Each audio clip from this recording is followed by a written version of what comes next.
Today is about equipping you for the planning for the days to come. I know that you're like me, you're really weary of Zooming with your choir or your congregation. I feel like Paul prepared us for this in 1 Corinthians 13 when he said, now we see through a glass darkly, but then we will see face to face. I'm hoping that that will be the case someday soon, that we'll be able to see one another face to face. Today, we're going to have a wonderful presentation from Charlotte Croker, who is the executive director of the Church Music Institute. She has a resource available to you that once you see it, I think you'll never think of looking for repertoire in exactly the same way because it's so comprehensive and so useful. We're going to talk with Tim Sharp, a friend to all of us, about his wonderful comprehensive book about sacred choral repertoire. We're going to have some wonderful conversation with Zeb Heiben of Duke University Chapel, who is going to interact with Charlotte in talking about the repertoire resources that she's presenting. And we're going to hear from Brian Black, of course, our National Chair for Church Music. We have lots to share, so I think we will move straight ahead into it by letting me introduce Charlotte Croker. For any of you who don't know Charlotte, she's trained as a performing pianist and pedagogue. She spent most of her career as a college professor and administrator, and was born and raised in the General Conference Mennonite Church, where she served in capacities as organist or choir director, as well as in Presbyterian, Episcopal, Catholic, Lutheran, Methodist congregations, a really comprehensive career related to choral music and its resources. And all of those have taken place while serving in academic appointments. Her most recent of which was as a research faculty member at the University of Notre Dame. I want to mention that the way I got to know Charlotte, and a way that you will want to know her, is through the publishing of her 2011 book, The Sounds of Our Offerings, Achieving Excellence in Church Music. It's from Alban Press, 2011, and I hope that you'll take a look at it, because it provides a wonderful look at specific data points regarding churches in a wide array of congregational traditions and how they are producing excellence in church music. Dr. Croker oversees the program development and strategic planning of the Church Music Institute, which is based in Dallas, Texas. So let me welcome Charlotte and invite you to join the conversation here. Thanks so much, Terry. Sounds like it's about time I need to write another book. 2011 is a long time ago, but I think the data is still good. Thank you so much for inviting me to be a part of this webinar today. Terry, Brian, Sandra, you've been so generous to have those of us at CMI with you. CMI is an ecumenical, nonprofit educational institute that stands beside ACDA. We rely on ACDA for the choral professionalism and the fine musicians that belong to ACDA. And then we come alongside those of you who are fine choral professionals to provide insight into issues specific to church music, and also the resources that we're going to take a look at today in things like our electronic libraries. We'll just take a peek today at these libraries, and you may have lots of questions. Don't hesitate to put those questions into the chat function of the Zoom today. We'll try to get to as many of them as possible today, and if we don't, we'll try to answer them by email later. But thanks so much for being here and for inviting us to be part of your webinar. Thank you. Thank you, Charlotte. And I've had a preview of the presentation of the resource that Charlotte will give you an introduction to today, and it's very exciting. It's going to be made more exciting, especially for those of you who attended our wonderful ACDA National Virtual Conference. If you took advantage of the virtual presentation by Zeb Heiben. I mentioned a while ago that he's the director of music at Duke University Chapel. He conducts the chapel choir, oversees the chapel's extensive music program, which connects students, community members, staff singers, instrumentalists, professional colleagues in a wide array of worship services and sacred concerts. He also teaches as an associate professor of the practice of church music at Duke Divinity School. Many of you know Zeb as a composer and arranger.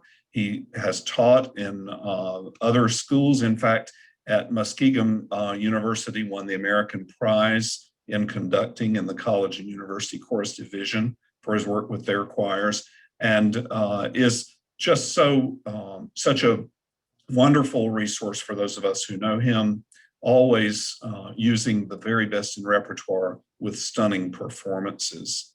Before Zeb joins Charlotte and we dive into that presentation, there's a lot of interest in the current practices related to the pandemic. I get asked pretty often on social media or over email or phone, what's the latest? What's the latest? Because we're so anxious to get back to our normal routines. We miss our people, and we know they miss the community of singers that they enjoy participating in our churches. And of course, our congregations are so hungry to resume congregational singing. My answer to that question is usually, there is no update. Since the comprehensive study that was undertaken last summer as a result of a consortium of sponsors that included ACDA, there has been an ongoing study. The entities in Colorado who have been studying aerosols related to the performing arts have done several phases. But in each phase, they've drawn the conclusion that the original guidelines still are in place. Those guidelines are pretty simple: 6 feet of separation, wearing masks, frequent transmission of outside air into the inside space, the best possible place for rehearsal or performance being outdoors, which was a difficult pill to swallow in the wintertime, but at least now we're growing to a more temperate time. But now that people are getting vaccinated, we all want to know, are enough of our church members vaccinated that we can begin singing together? We haven't reached that stage yet as far as I interpret the updates. And of course, we all are aware of where to go to find those things. And if you haven't looked in the chat, they're being posted there for you. Hillary is pointing out there will soon be a video about choral singing available to follow up on the one about instrumental music that was produced. The best wisdom is continue to follow the CDC guidelines and hope for better days to come. And above all, encourage everyone to get vaccinated. Let me introduce now for our continuing discussion to hand it back over to Charlotte, but introduce Zeb to join and kind of give a synopsis of his conference interest session as a lead-in to Charlotte's tour of the CMI library. Zeb? Thank you, Terry, and thanks to all of the ACDA leadership and to Charlotte for inviting me to join you in this presentation. And I want to acknowledge, I think, what all of us believe right at the top, which is kind of echoing what Terry said a moment ago. You know, church music returns to worship. It never left. It's just been really hard and hasn't felt much like music to many of us because it hasn't involved doing it physically in an embodied way with the people that we're used to working and leading with. But we recognize, and I say this as Duke Chapel is preparing to start in-person service, limited in-person services at the end of May, not a decision we were allowed to make on our own, but one that was sort of given to us from above in just another month. So we're scrambling to figure out, like many of you, how do we do this safely and well while following protocols and pivoting at a time when we're all tired from doing this over Zoom and over social media and other platforms for so long. So the next couple of minutes, I'm just going to provide a very brief overview of the session I gave at the National Conference last month, which was not focused on pandemic-related issues. It was really about how do we think about the choir's role as a leader of worship throughout the whole service, not just as a group of people who sings an anthem that might be considered, icing on the cake or dressing on the salad, but as a group of people who regularly participate in the leadership of the whole worship service. Obviously, that has implications for coming back out of this pandemic time. What better time to make the argument to our clergy colleagues and maybe to our sessions and our councils and the other people who have input into what happens in worship and how worship progresses, that we don't just sing because it adds a little fluff or a little extra buoyancy to the service, or because it gives people a break from paying attention to the sermon or the readings. We sing because music in worship proclaims the gospel. Music and worship binds us together in community. Music and worship does all of these other functional things that are worship. And so thinking a little bit about how we might be advocates for our art form as a part of the worship service itself could be useful right now as we pivot to this this different stage. So I'm going to, without going into the ever so delightful actual slideshow feature of PowerPoint, which can cause all sorts of funny things to happen, I discovered in the conference with advancing and trying to click between windows. I'm just going to show you the basic PowerPoint window and just walk through a couple of things. Special music, if you've ever heard anybody sort of rail against that term, it is perhaps because special is often a synonym for a one-off or something that's solitary or unique.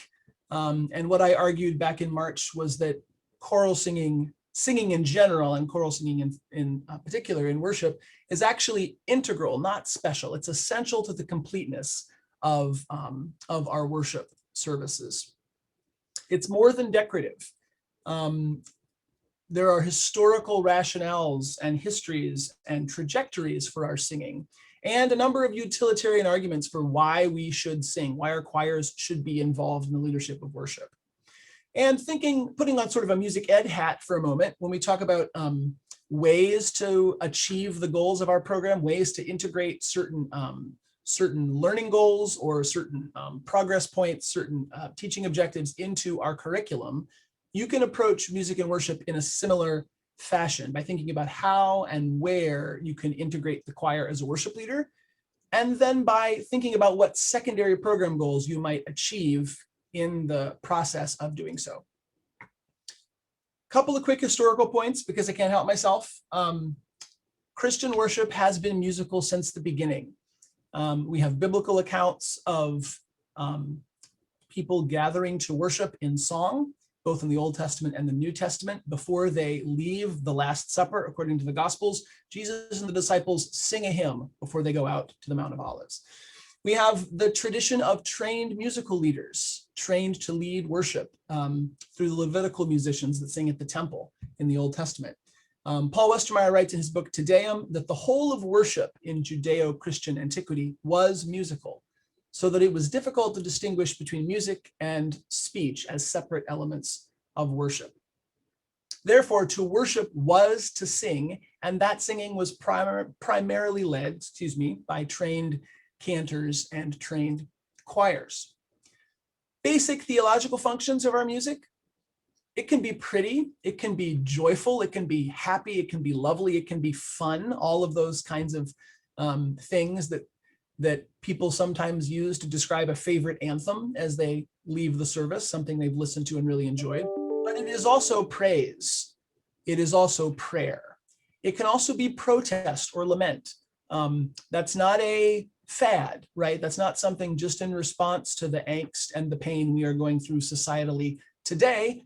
It is the backbone of the Psalms. It is the backbone of Job. It is the backbone of other parts of Scripture where God's people express lament for injustices or simply anger about their situation and their desire for it to be different. Music in worship is proclamation. If one person can stand up in a pulpit or at a lectern and expound upon the meanings of a scriptural text in a sermon, so can a whole group of people through music proclaim that text and exegete it, preach it to the congregation. When we treat our music as filler or as just connective tissue between other elements of the service, we really do it a disservice by not recognizing that it is part of that same scriptural proclamation that we would expect in the sermon and in the teaching parts that the pastors are often in charge of. And it's narrative. We focus in on one particular set of themes for a given day or a given season, but we also remember the whole arc of salvation history and the Christian story, and music helps us remember that.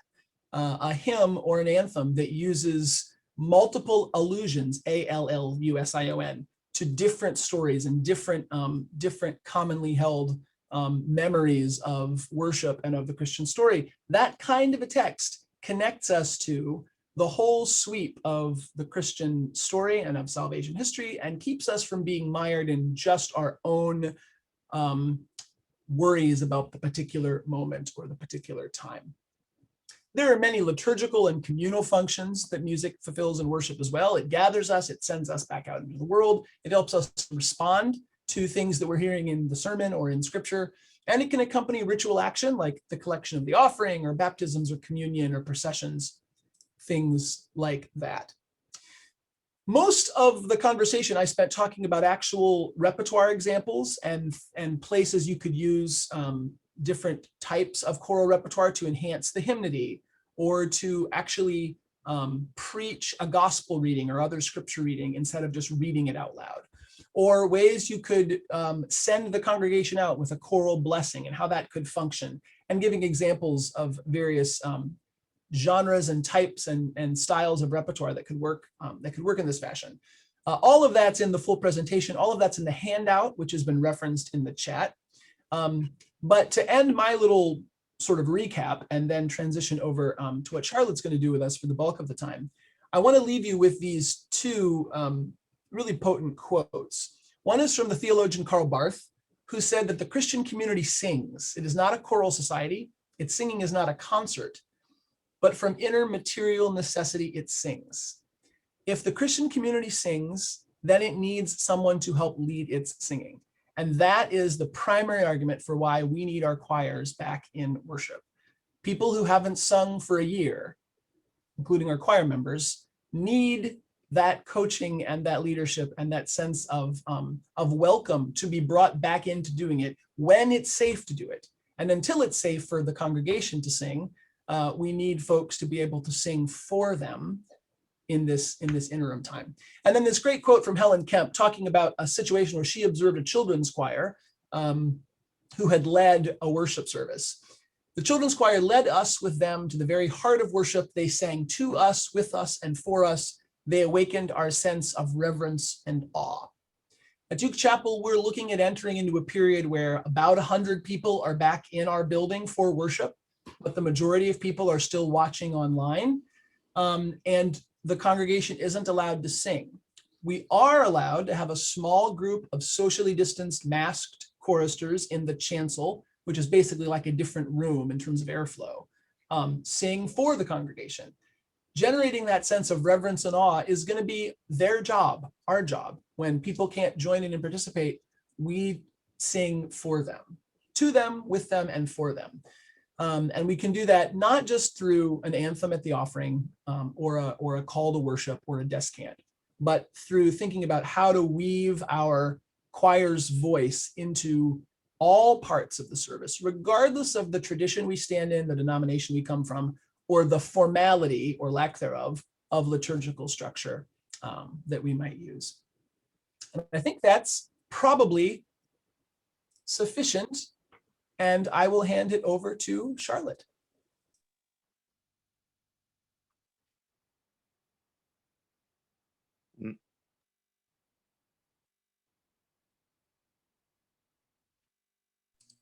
Charlotte, I'm sorry to interrupt, but you're muted.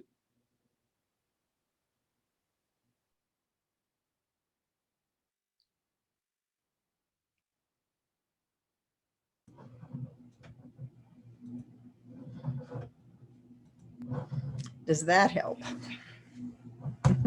That's it. Thank you so very much, Zeb. You set this up so very well. You made the case for what we want to do next, and that is to tell you how we might find the resources to do what Zeb is suggesting is so very important to do. And I want to introduce you to the libraries as resources to fulfill this mandate that Zeb has given. Thank you for that. The libraries are the brainchild of Dr. Robert Mann, who works here at CMI. They are for excellent musicians who serve as church musicians. They are built that way. We do not train musicians, as I said earlier, but we work with trained musicians to help them become the very best church musicians. Our holdings are from libraries of church music and people who are fine church musicians who have shared their holdings with us. It's a unique library. There's nothing that we know of that is similar to it at this point in time. We used to say we think we are, now we're pretty sure that it is unique. At this point, we have right at 21,000 titles of choral music, sacred choral music for adults, youth, and children. Every day, the number is changing, so the numbers you will see today may not be the same tomorrow because we're adding every day. It is a curated collection. Not everything is here. If it makes it into the library, it has been selected because of the quality of text, music, and how the text and music relate to each other and how they function in worship. The anthems range from every stylistic period, from the Renaissance to those that were published yesterday. We have agreements with the major publishers of sacred music who send us their most recently published music. And we go through that to identify the best to put into the library. Each choral entry has a sample PDF, not the total PDF, and not a total copy of the anthem, but a sample.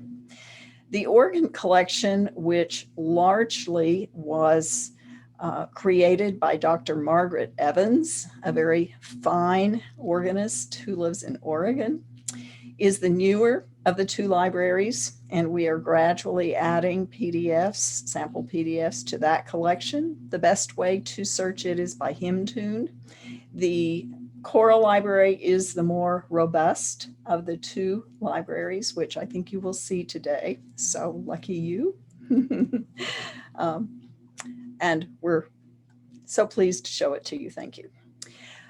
Zeb has already given information, theological and utilitarian information about why choirs are important. I would just remind you about the Chorus America studies that also demonstrate why choir singing in church is important. And that is that they demonstrate, the Chorus America study demonstrates what I would call the fruits of the Spirit data about how choral singers are remarkably good citizens. And I think that is good data as well. And then we have the wonderful models of theologians and theologian musicians from our past, like J.S. Bach and the Wesleys, for the combination of praise to God and service to neighbor. And I always like to think that it is a vertical and horizontal kind of task that we have, and it makes a cross. I can remember that.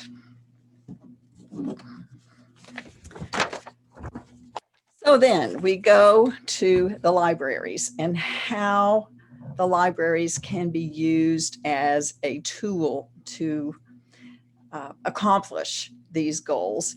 And I want to remind you that the library is a means to the end, not the end itself.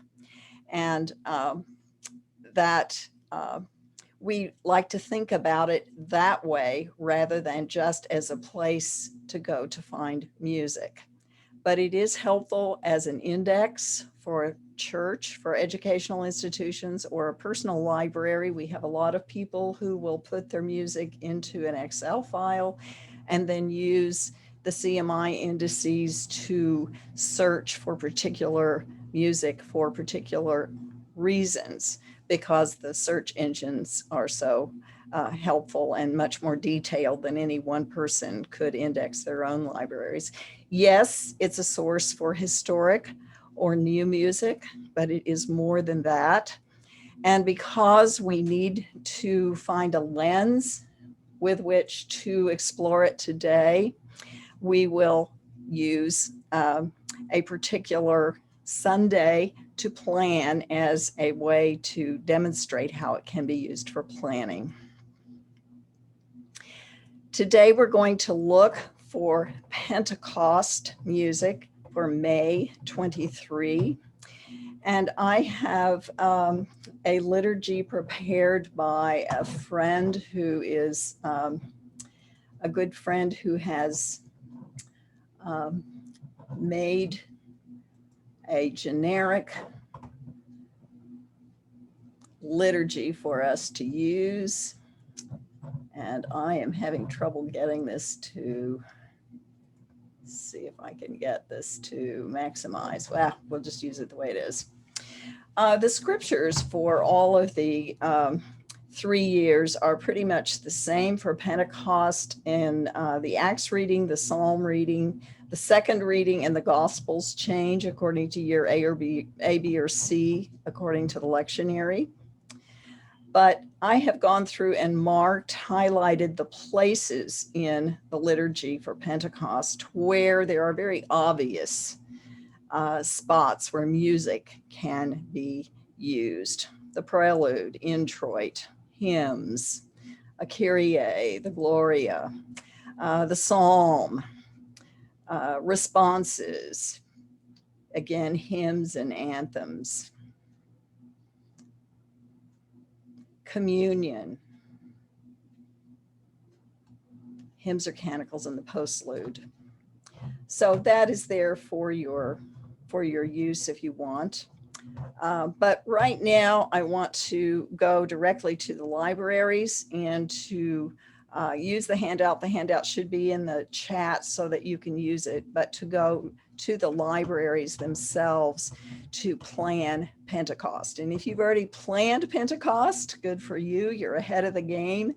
If not, maybe there'll be an idea or two you can take away for Pentecost. I would start with congregational song and use the libraries to play with congregational song. The choral library, we have choral library and organ library. The choral library, as you can see, has 17 different search criteria. And in planning for the congregational song, in your handout, I have a little chart that you can use for hymn tune searches. And I listed 6 different common hymn tunes, but you would probably want to start with your hymn to scripture index for your own denomination. For our purposes today, I chose 6, and I'm just going to start with Abbott's Lee as a hymn tune, which is set to the text, God is here. And let's say that that might be an opening hymn for Pentecost, because the first 2 verses in particular talk about the coming of the Holy Spirit. We have approximately 1,800 pieces in the choral library that use the congregation as a second choir. So let's say I want a piece of music for the congregation and the choir to lead. And so I'm going to choose the congregation as an additional choir and Abbott's Lee as the tune. Going to search. I have 5 different options.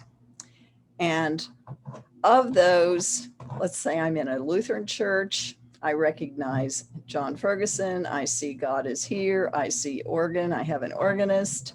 And when I click on the title, I get all the information that is loaded for that particular piece of music. So you can see that I have the publishing information, copyright of 1993.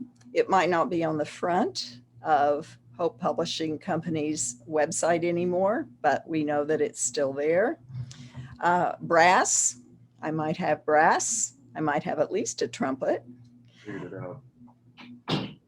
I have a sample PDF, and in this case, I have a recording that we can play.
Okay, so you have a sample of the piece of music. You'll also notice that listed under topical reference that this piece would pop up for general use for a consecration, dedication of a church under Holy Week, and for the lectionary reference in these particular liturgical seasons as well, and for all of these scripture references too. Now, let's say that we want an organ piece to go with this. So then we would go to the organ library and ask our organist to put in Abbott's Lee and to search for organ pieces that might go with this particular concertato. And we'll search, and I just happen to have done this and know that Paul Mann's piece is also in C major. So I would have a prelude perhaps in the same key as the concertato. So there you go. And it might even be, an extended introduction if you wanted to do that. Okay, let's now search for an introit. Say that clearing the form in between makes sure that you don't get prior data. Let's say we're not going to sing Veni Creator Spiritus, and I want to use it for an introit. So I will look at that hymn tune.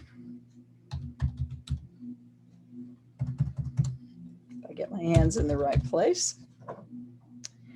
And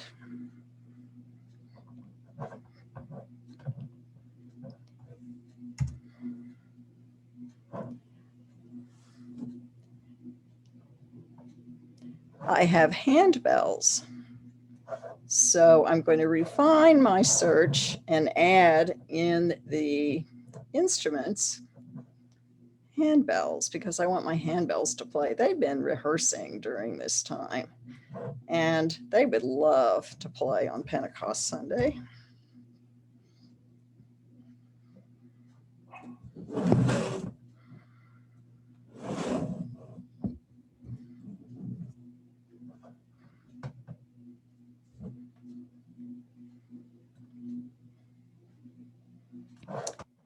I have looked at these, and it just so happens that when I got to this one, I discovered that the soloist is a speaker narrator. And lo and behold, I have not only a piece for unison choir and handbells, but I have a dramatic reading of Acts 2, 1-17. So I might have not only an introit, but I might have a setting that I could, a choral setting that I could use for the reading of the Acts for the day.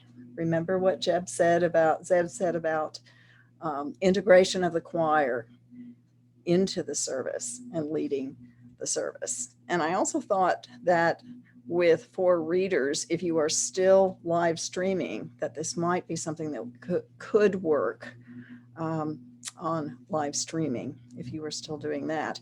And this is just something I just discovered as I was going through the search. There's all kinds of things in here.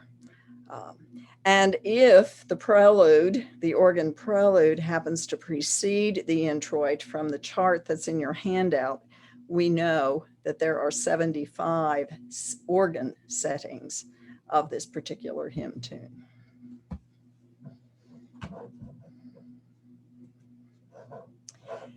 Now, going to the most interesting thing is going to be the choral settings, right? And going back to what Zeb is saying, how the choir can lead and be integrated into the service. What we want to do is to search the scriptures for today.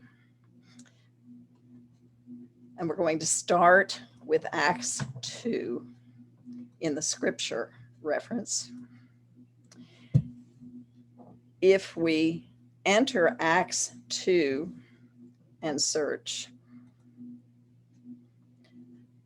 we get 380 matches, and we can limit that a bit by putting the day of Pentecost in, so that we only get the Pentecost portion of Acts 2. But you'll always get more returns if you put the entire chapter in.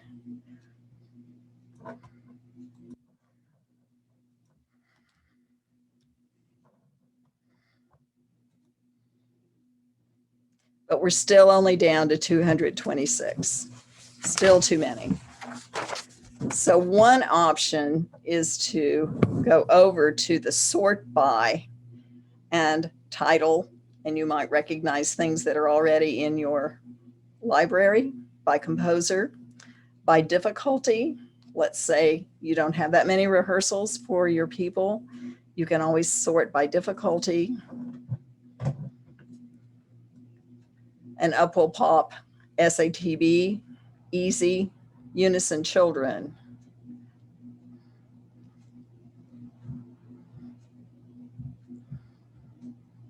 Unison, 2 equal voices. SAB, or you can sort for SA. You can put SAB into the search mechanism too. 2-part mixed. And if you'll do that, you'll come up with 9 or 10 2-part mixed, 3-part mixed, somewhere between 15 and 20. And you can also sort for SATB easy if you want as well. Then let's look at searching for the psalm. We want to sing the psalm.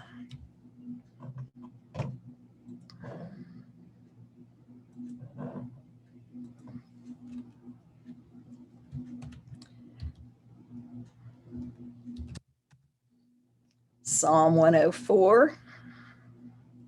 Again, if we used only Psalm 104, we'll get a lot of returns, but we're going to limit it by Pentecost B.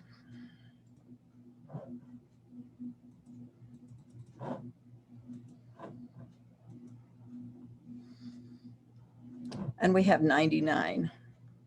So that's going to be choral, children, everything.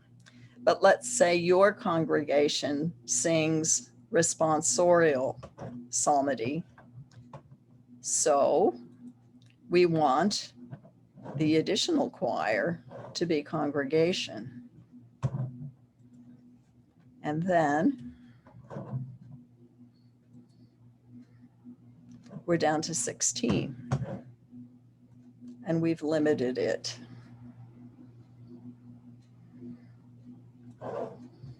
If you're a Catholic church, you will recognize Michael Jonkas.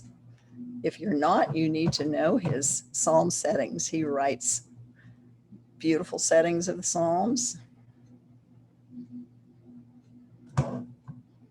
And here is one.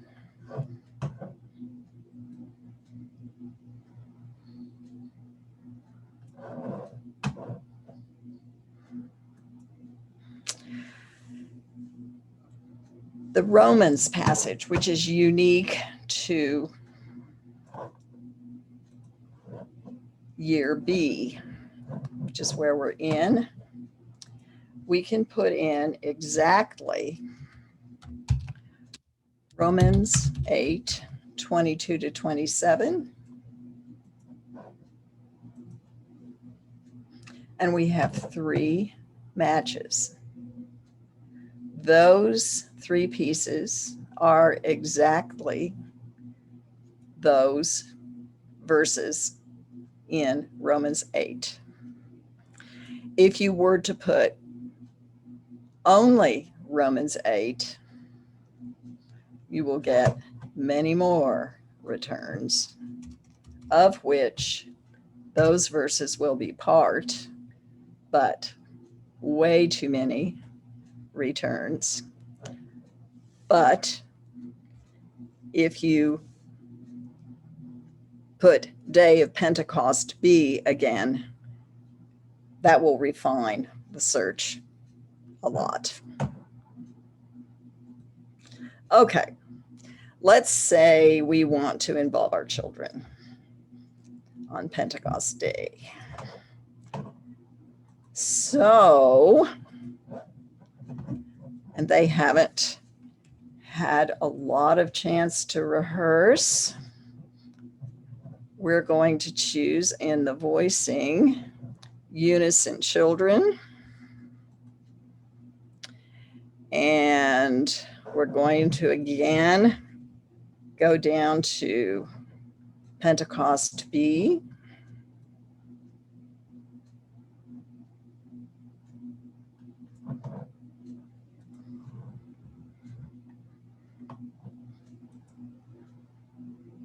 And we get 30. But remember those handbells that played for the introit?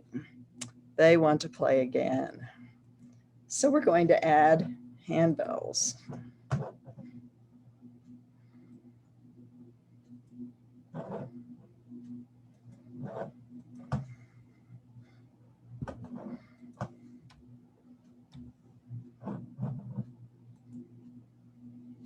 Now we're down to 6.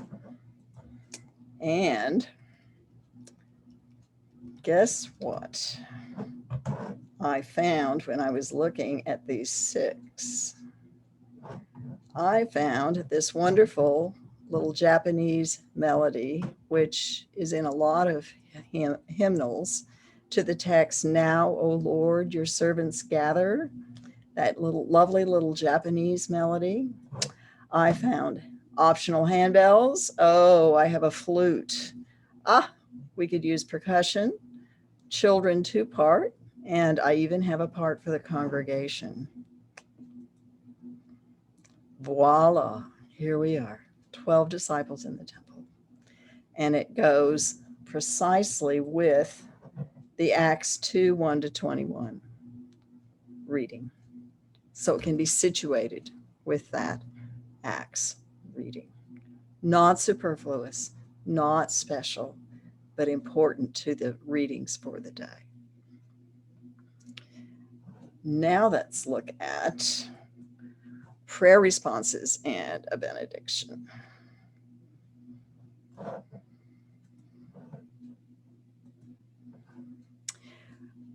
We're going to stay with Day of Pentecost B.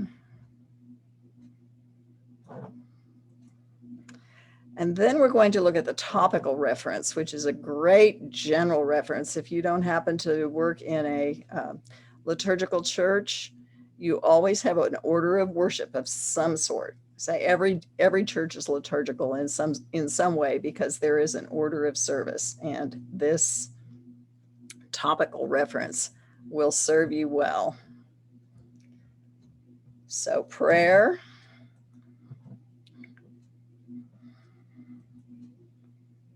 And we have 49 different matches. And again, you can use the title, composer, voicing, and look at all of the breath of God, breathe on me, breath of God settings that come up. Nice prayer kinds of texts that are going to come up. Now let's look for a benediction. And I'm skipping communion. I'm going to talk about communion in a minute. Let's just change we're going to get rid of prayer for the moment. And another way to use this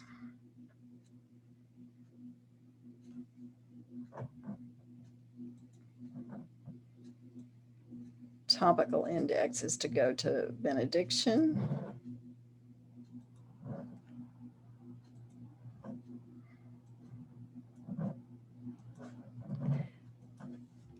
Is to put a word that might be helpful in the title. In this case, we're going to use spirit. So spirit in the title, benediction in the topical reference. We have 3.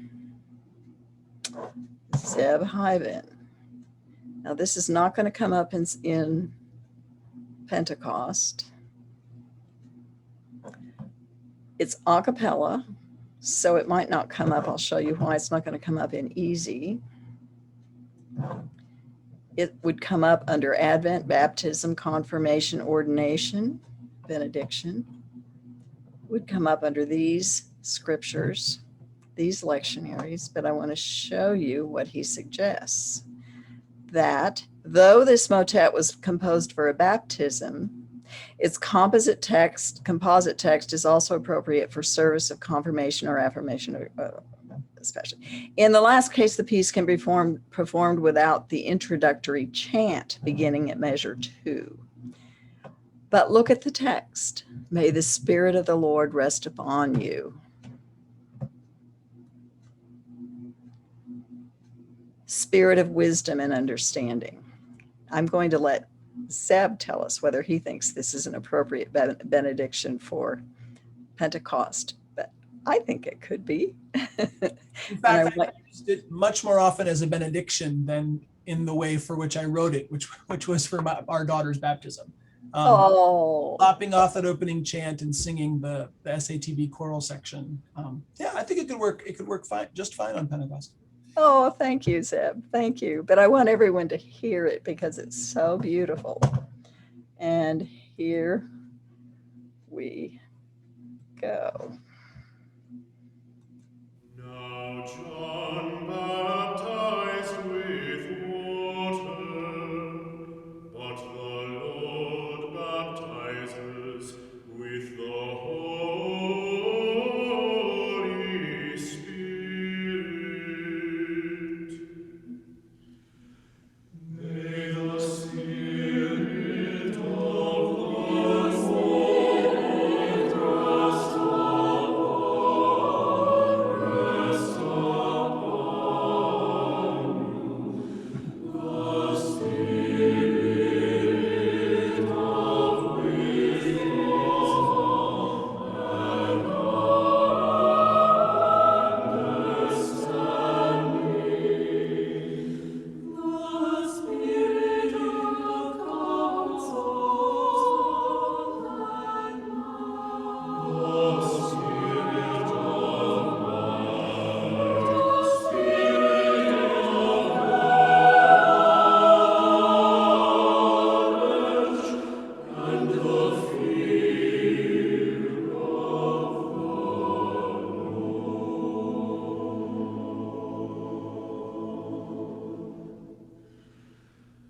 rest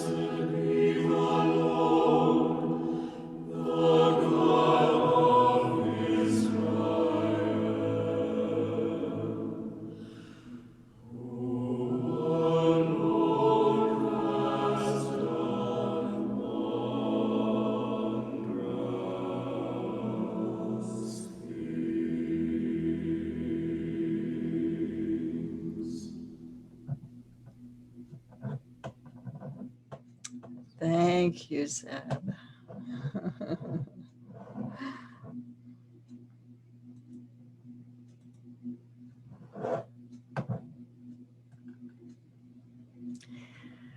Well, that's some ideas for Pentecost.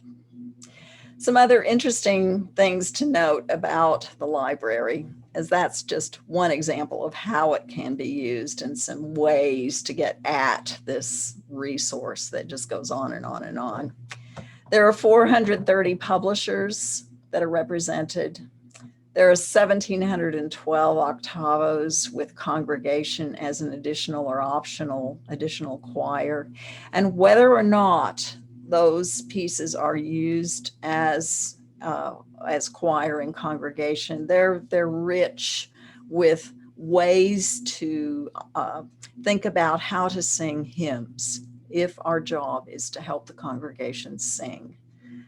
They're rich with ideas. There are 247 octavos for children as an additional choir for adult and children's choirs. There are 100 different designations of instruments, and there are over 1,000 anthems that include handbells. There are pieces for children's anthems and Orff instruments. And if you are limited in your congregation with accompanists, you can search for specifically piano and organ accompaniments. As I said, you can search for communion anthems specifically, and there are 1,431 today. Multi-movement works are included. You can search for multi-movement works in the library. Organ library can be searched for public domain works by checking the IMSLP box, which is the public domain, the equivalent of CPDL for choral music. And if you have an organist who, with limited pedal skills, the manuals only option is in that particular search option as well. Here are included in your handout are the ways that the levels of difficulty are defined, thanks to Dr. Mann.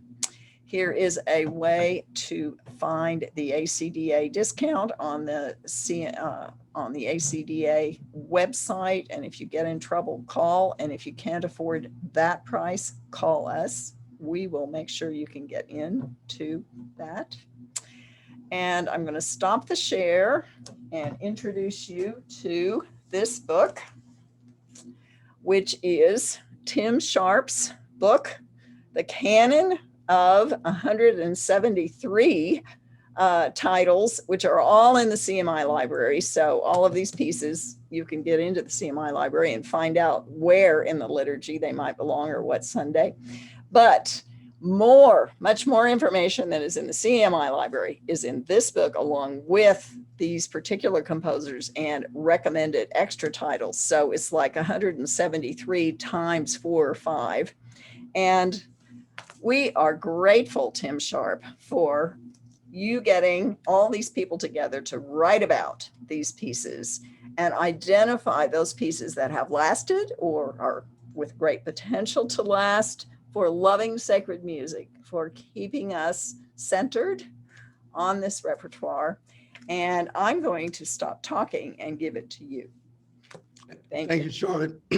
Thank you for including me in this seminar and for your incredible work in the Church Music Institute to give us this sort of resource. You know, I've used it often, and I've talked to you over the years about this great resource, and I'm so glad that it's available to this public now. The book was, of course, a book of several years in making, and those that know GIA's series of books called Teaching Music Through Performance will be somewhat familiar with the style of this book, in that I asked many, many writers to contribute to it. In fact, Charlotte contributed to it, Terry Johnson contributed to it, Brian Black contributed to it. I was very interested in getting church musicians who are also researchers and writers and academics themselves, but primarily really church musicians, to help do the writing, to annotate what we discovered through surveys, and I mean multiple surveys. What are the most likely anthems to be found in traditional choral libraries in churches across the country? What we discerned and what we refined through that process was, as you said, Charlotte, about 173 anthems that we're most likely to find in any given church library that's been around for a while and that has done classical or really solid choral music in their tradition. I think another aspect of this, though, as we're alluding to here, not only are these the 173 anthems, and that's about 3 years worth of anthems if you think about it, and I call these desert anthems. These are like, if you only have one 23rd Psalm that you're going to perform, which one is it probably going to be? If there's only one setting of something, what is that? What has endured the test of time?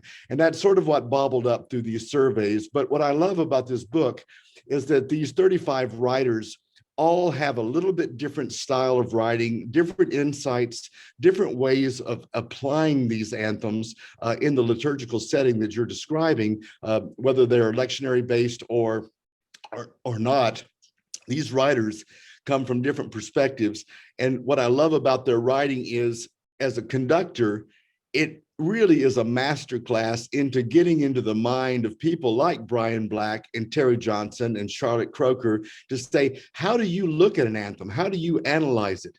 as all of the writers that are on this panel and others know, I gave a very specific rubric about what we wanted to know about these works. I wanted to know the text. I needed a difficulty rating. I needed to know what application, where it fit in the liturgy.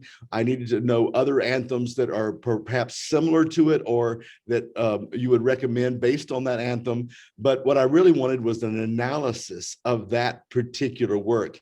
And what all of you all did was produce a very insightful analysis of, let's say, a Vaughan Williams piece or a Bach piece or a Brahms piece. And what we have here is measure by measure analysis, very much in the teaching music through performance style of other GIA publications, but different from those publications in that these really do fit into the liturgical calendar and into a worship setting, into a very practical use. And I made a big deal out of the poetry because even though we're called pastoral musicians and we're called ministers of music, we really are conveyors of texts. And we needed to really pay attention to where that text fits, why that text fits, and what is the aspect of the liturgy that this text has resonated with over the decades and over the centuries. And I say with enthusiasm that our writers responded to that, and they really went into those text analysis and they went into the music analysis. And what we have here is if one of those 173 anthems is in your library, you're going to get a very thorough analysis of it with the rubric that we had.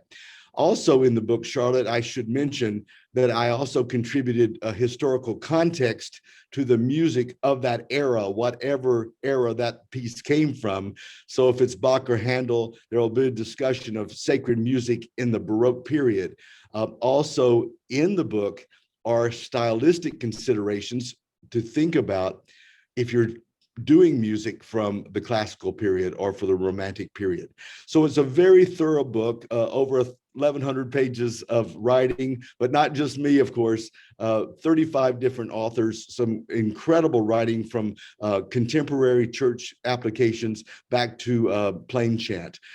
So it is a effort of love by many church musicians that love the liturgy and love this body of material, and then it is heavily edited by a whole group of wonderful GIA editors to bring a resource and doing what I think ACDA does very well, and that is we vet things for each other. Now this, of course, is not an ACDA publication, but I'll tell you, every author in this book, every writer is an ACDA person. So it's what we do for each other is we vet things for each other, as you've done with the Church Music Institute to give us this resource. And thank you for including the book in the references that you have for the library as well. Thank you, Charlotte.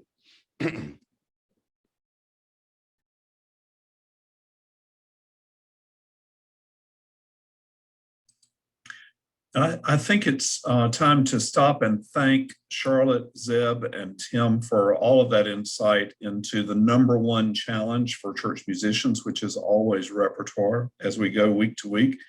And now let's turn to our own Repertoire and Resources Chair for ACDA, Brian Black, who is going to talk about the resources that are available to all of us through ACDA's website and various other places. Brian? Thanks, Terry. One of the silver linings of the pandemic is if you missed the national conference, you didn't miss it. It's still out there floating around, and you could hear all of Zeb's presentation in its fullness. You can also hear the ecumenical service, which was done completely out in a digital sphere and yet somehow brought us into a space of worship. So I commend that to you. Even if you don't choose to retroactively join us for the conference, just go to the National ACDA website. I cruised around it today and I had not done that myself lately. And you'll see just a wealth of information. Among other things, you can go back and see all of the reading packets to 1989, and you don't have to fight people in a hotel lobby to get your copy. Remember the good old days when we fought over music. At any rate, you can check out all of that. And then you'll see, of course, all of the science that Terry mentioned at the beginning of the hour about what's new in the world of COVID. And then lastly, I just want to share what I think is a really hopeful story. The focus of the national conference was diversity in music. And just a few weeks later, I got a nice email from a church musician in North Carolina wanting to commission a work for the church's 75th anniversary. But what made the communication special was they said, we want to find a woman of color for this commission. We want to intentionally broaden our horizon. And I thought that was such a wonderful outgrowth of the intention that had been put into the national conference. And so it was my great pleasure to recommend a couple of African-American women here in Atlanta who are well-known composers, and to move that conversation into real life. And so as we've received this great reference from both our digital library and this book, the canon is always expanding and growing. It moves at a very slow pace, but it's by no means an homage to nostalgia. It's the foundation that lets us know how we add to it and how we grow further.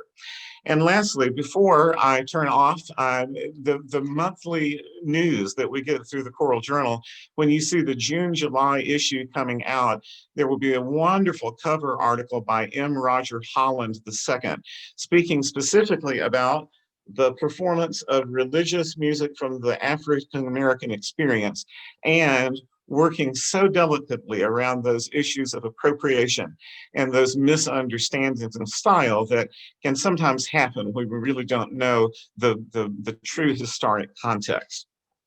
And lastly, I'm going to add one recommendation into the chat window right there. I think that's working. Because one of the anxieties, I keep pressing send and it's not going. Anyway, I may not have permission. But Sandra, I'll just hold it up for you there. And I'll say the title to you. Analog Church, Why We Need Real People, Places, and Things in the Digital Age. The author is Jay Kim. First name is Jay, last name is Kim. And it was published by InterVarsity in, you guessed it, 2020. Published during 2020 by an author who's probably a good 20 years younger than I am. It's not a retreat from modernity. We live in the digital age, and because of that, we just had a Zoom meeting. But this perspective from somebody, again, a good generation earlier than me, realizes that it is not an either or situation.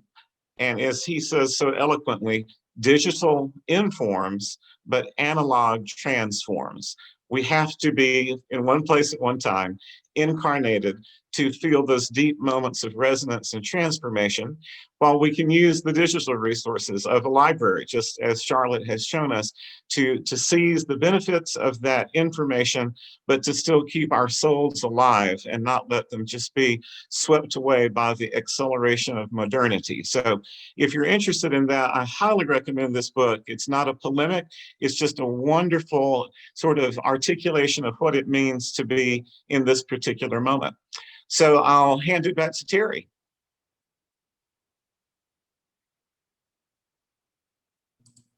Thank you, Brian, and thanks for that recommendation. And I hope everyone will look forward to the June-July issue of Choral Journal for this wonderful article by Roger Holland. All of us, I think, love many of the musical aspects of music that has emerged from the African-American church and the pre-African-American church from the enslaved church in the repertoire of the spirituals. And Roger addresses with, as Brian said, great sensitivity to the music, to the originators, and to the modern day performers. And it will be a wonderful opportunity for you to look into his scholarly mind about that. There is a lot of chat going on, and a question that recurs that I alluded to at the beginning was the question of congregational singing and choral singing. We've kind of talked about it all the way through. The question that's emerging is, are there any actual guidelines? And the answer is, as far as I'm aware, there are not new guidelines beyond the recommendation that that congregations be seated 6 feet apart, that they be masked, and that singing is a spreading aerosol possibility. And the question, of course, was being asked from the standpoint of people becoming vaccinated. Of course, there are numerous ideas that I can't offer as recommendation for that. I can't afford the liability of giving you my recommendations. And if the CDC is not willing to recommend with all their resources, it would be foolish for me to do so. But I'll just say the air handler needs to be inspected by an expert.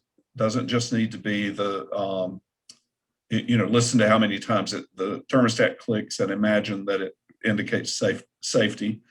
That the idea of people being vaccinated to the point that there's safety in the room, according to Dr. Fauci and those who you see on the morning news, we're nowhere near the percentage of people to present some sort of herd immunity.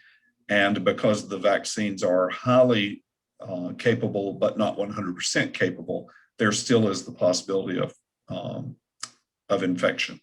So I'm sorry that we can't offer a webinar that gives a definitive answer, but of course we're musicians and not scientists, and we rely on the scientists, and to date they have not given us real firm guidelines for that.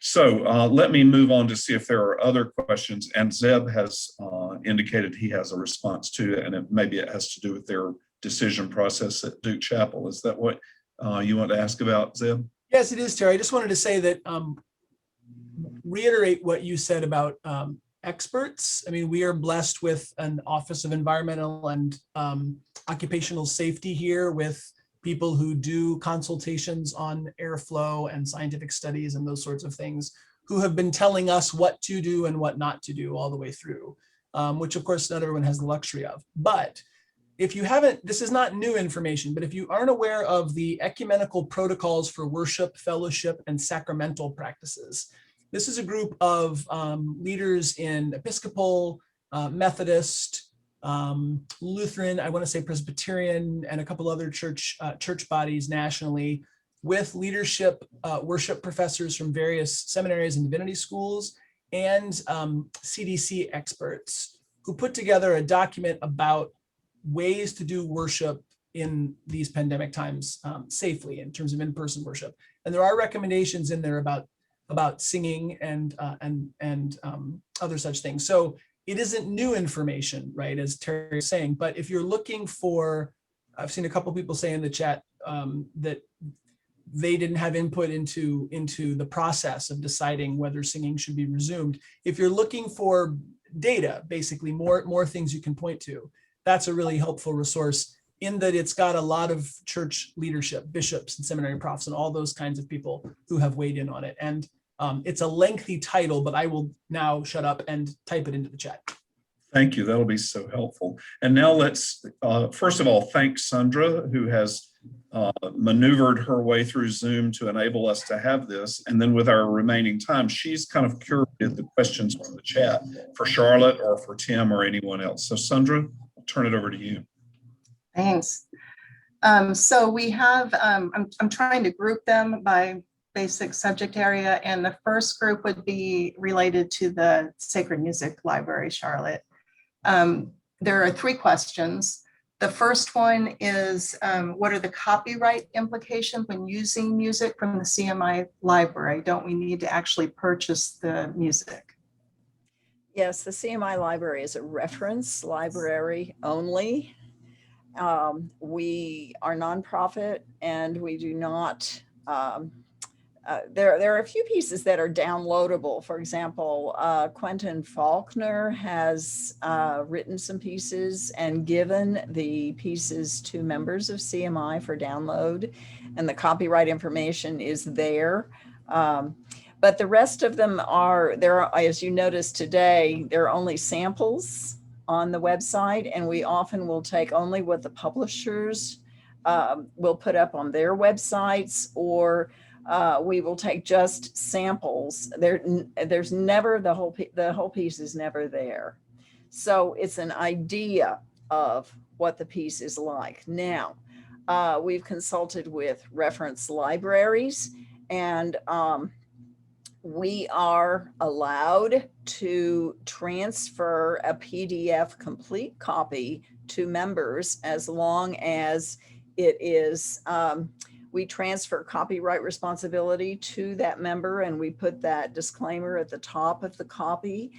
And this is helpful when, let's say, you find something on the website, it might be a 1955 copyright, and perhaps the publisher has been sold, publishing company's been sold 3 or 4 times, and who knows who has the copyright right now, and you need some time to figure that out. But you would really like to use the piece of music now. Maybe it's even in the public domain, but you need some time to figure that out.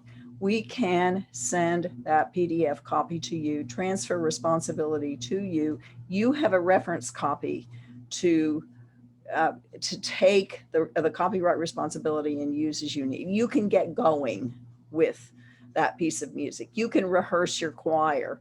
We had an organist come in this week who had ordered the organ piece for this past Sunday, and he needed to get started practicing, and we could give him a copy, you know, because he could do that.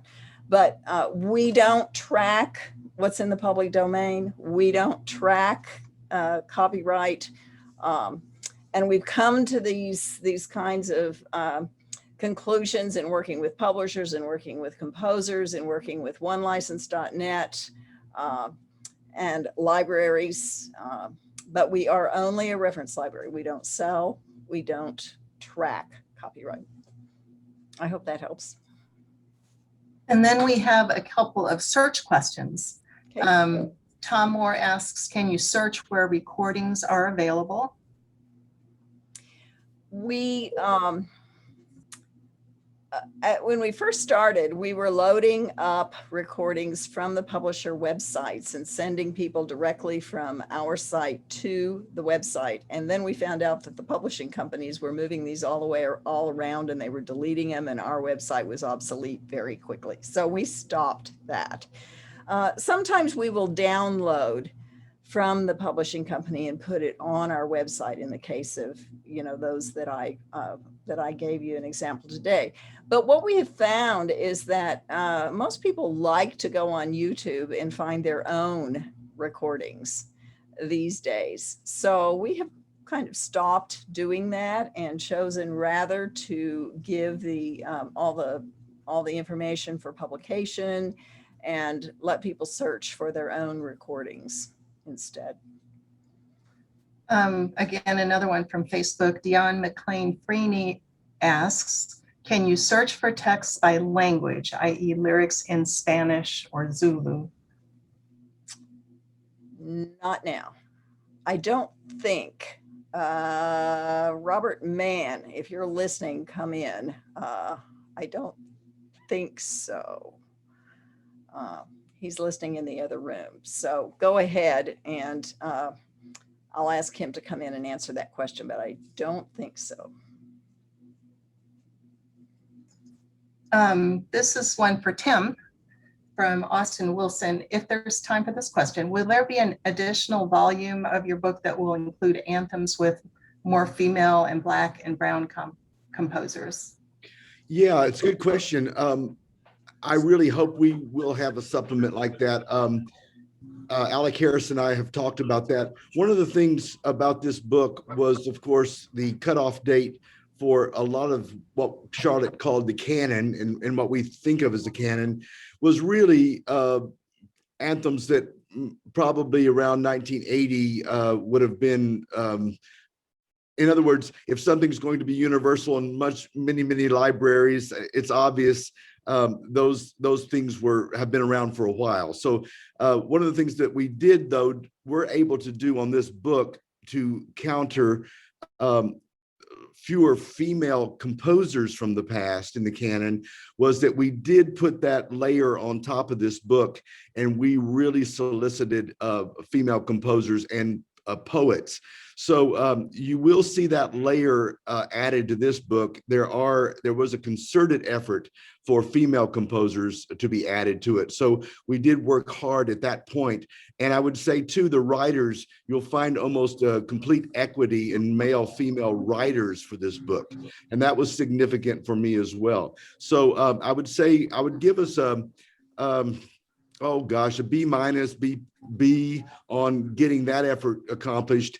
And then in the future, we hope we will have there will be pieces in the canon, indeed, that do represent a more diversification of composers. But I will say this, Sandra, in the book, I did ask every writer to suggest other pieces on that theme or on that style. So that gave an opportunity for the canon to be opened up a little bit more.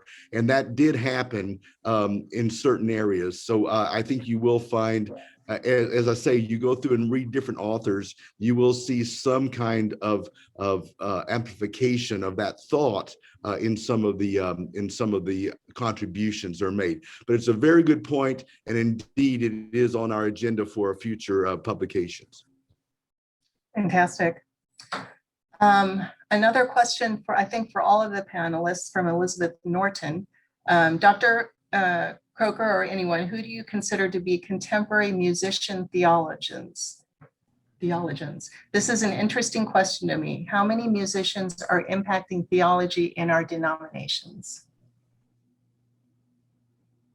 Well, I think the premier musician theologian and most prolifically published today is Paul Westermeyer, who is Zeb Heiben's former professor and on the CMI board, and has shaped so much of what we do. Zeb himself is a good musician theologian. First a musician, but he thinks theologically. Zeb, what would you say? I would say, there's different, the track Charlotte's kind of thinking on is sort of Paul Westermeyer, Don Salyers, James Abington, the folks who are musicians who write about and help us think about what music does in worship and what music does theologically. There are also the people whose music shapes the way we think and function theologically. So the poets and the composers and I mean, if you're doing music in a church, you're doing theology, whether you consider that to be your primary function or not. You are. So that could have a really broad potential set of answers. David Sherwin is Dave a person Sherwin, who thinks it's yeah. very I'm Roger Holland. I mean, who was cited just now as the author of this this article coming up in Choral Journal, is an arranger and composer. Marcus Garrett, Derek Fox. I mean, we can name lots of people. James Abington. Yeah, Emma Lou Deemer, Gwyneth Walker. I mean, if you're Eleanor Daly, if you're working in a church or writing sacred song or writing lyrics, poems, hymn texts, you are part of that doing of theology, whether on a local level or a national level. It is hard, though, speaking as someone who tries to find people who can speak eloquently to both clergy and to musicians. It's hard to find people who can speak clearly in both those realms. They are hard to find, I would say. There are people who operate in both realms, but we tend to situate ourselves in one or the other. I'm a musician who I think can think theologically, but I don't claim to be a theologian, a trained theologian, and I know the difference. I am a pianist who plays the organ, but I do not claim to be the organist that Robert Mann is. There's a difference in how we think. Yeah, and I think if people are looking for books to read and more resources for your bookshelf, I mean, books by those those folks we mentioned, Eileen Ginther. You know, you could search. There ought to be a database like CMI's database for books on church music. Maybe that's the next project. You can search the listings of, you know, ECS, Morningstar, GIA. Both of those publishing houses have significant volumes on sacred music, like Tim's books and others. And he mentioned Don Saliers. Music Performance and Choir, but Don Saliers publishes with Abingdon and other presses. I mean, there's lots of great resources, book resources out there, I think. And I would also offer, CMI teaches 2 courses. One is a theology of church music that we teach every other year. And this summer we're teaching a congregational song course in June, and Zeb is teaching as part of that, and Paul Westermeyer is teaching. We have an extensive bibliography that Paul Westermeyer has prepared for that course. And I'd be happy to entertain questions about how to take that course. We can teach, people can take it either for credit or audit. And I think we still have a few places available for that class. And I'd be happy to share the bibliography if someone wanted to email me and ask for that bibliography. And I also just want to quickly comment that it's worth celebrating the other direction flows sometimes from a theologian who's also an amateur musician. And those are great musician-theologian partnerships. Like you say, Charlotte, we're perhaps fluent more in one or the other. But for our ecumenical service, a professor at Columbia Seminary, Dr. Martha Moore-Kesh, delivered the homily, but it was because she had been touched so deeply in her high school choral program. And so here's this great theological mind, but knowing it as a choral musician. And so her theology has a certain resonance with us that we perhaps hear more clearly than the average reader. So it's lovely to find those people who move so elegantly between the two. Yes, they're precious. And there are some really good responses in the chat. So if you're curious about what some of the participants are suggesting, there's a lot of back and forth there. As a final question, I was kind of hoping we get a little bit more specifics on this one, but from Facebook, from Sue Westbrook Riley, she asked, do you find that one license covers most of the anthems? Is that something you can answer, Charlotte? I would say that it depends on how they are being used. Probably they would cover, one license would address most of the anthems in our library, yes. I think that's it. Well, may I activate my mic just long enough to thank everyone as we near 5:30 Eastern here on in the Eastern time zone.